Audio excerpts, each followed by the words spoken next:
देवता, ऋषि और स्वयं गंगा मैया की विनती पर श्री कृष्ण ने प्रतिज्ञा की थी।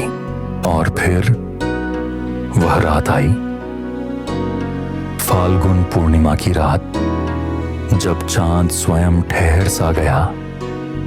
गंगा के जल में तरंगे नृत्य करने लगीं और नवद्वीप की धरती पर अवतरित हुए श्री चैतन्य महाप्रभु।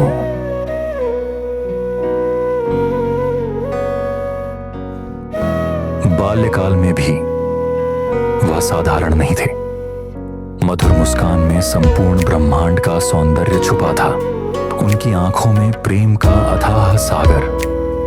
गली गली, आंगन आंगन, वह सबको बांध लेते थे। ज्ञानियों को अपने तर्क से और साधारण जनों को अपनी करुणा से।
जैसे जैसे समय बढ़ा, नवद्वीप का यह बालक भक्ति की ज्वाला बनकर विश्व को आलोकित करने वाला था।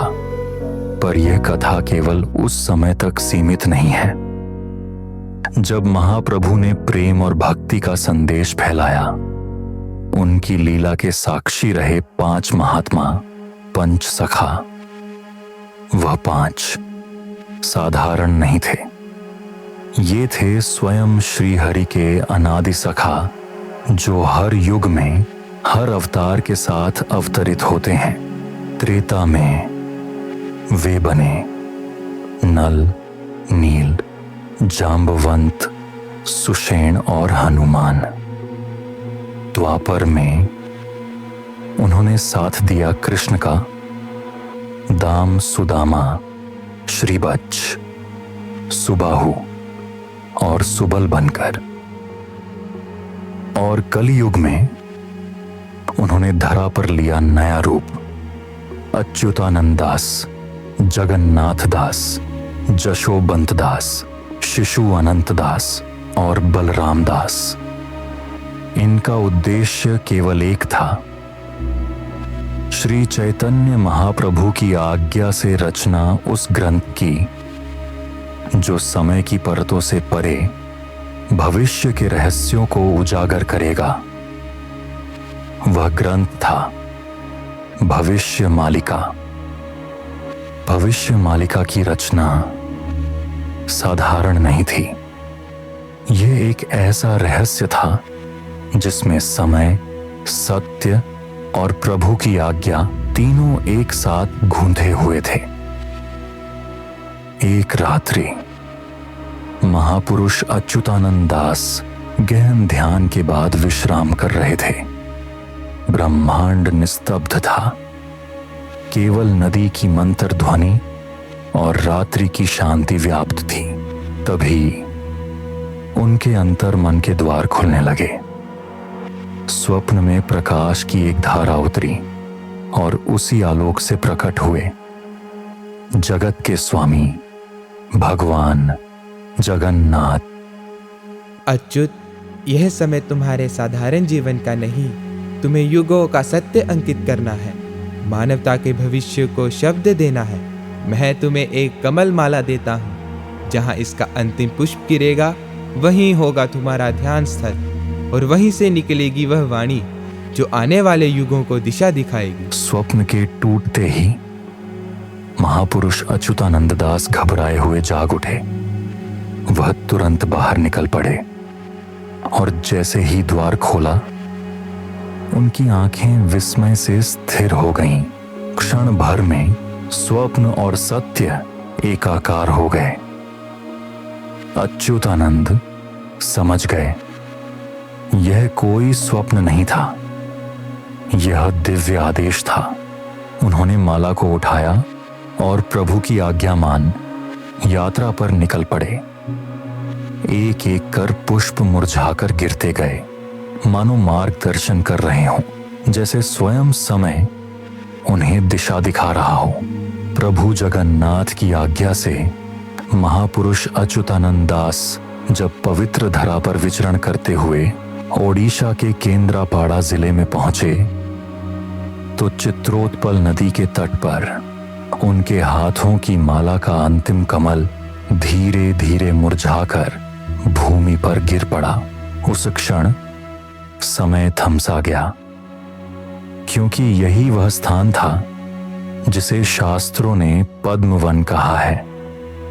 कहा जाता है सत्ययुग के समुद्र मंथन में जो दिव्य कमल प्रकट हुआ था उसकी पंखुड़ियां युगों पहले यहीं गिरी थीं, और आज वही पावन भूमि बनी भविष्य का केंद्र, जहां से प्रारंभ हुई भविष्य मालिका की अमर यात्रा।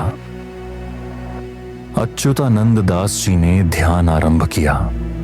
अपने समस्त चित्त को प्रभु जगन्नाथ के चरणों में समर्पित किया, और उसी क्षण उनके अंतःकरण में स्वयं प्रभु प्रकट हुए। वो जो कहते गए, संत अच्युतानंद दास जी उन्हें ताड़पत्रों पर अंकित करते गए, और इस प्रकार यह लेखनी बन गई स्वयं जगन्नाथ प्रभु की अमर वाणी। ऐसी वाणी जिसे केवल सच्चे भक्त ही अपने हृदय में सुन और समझ पाएंगे।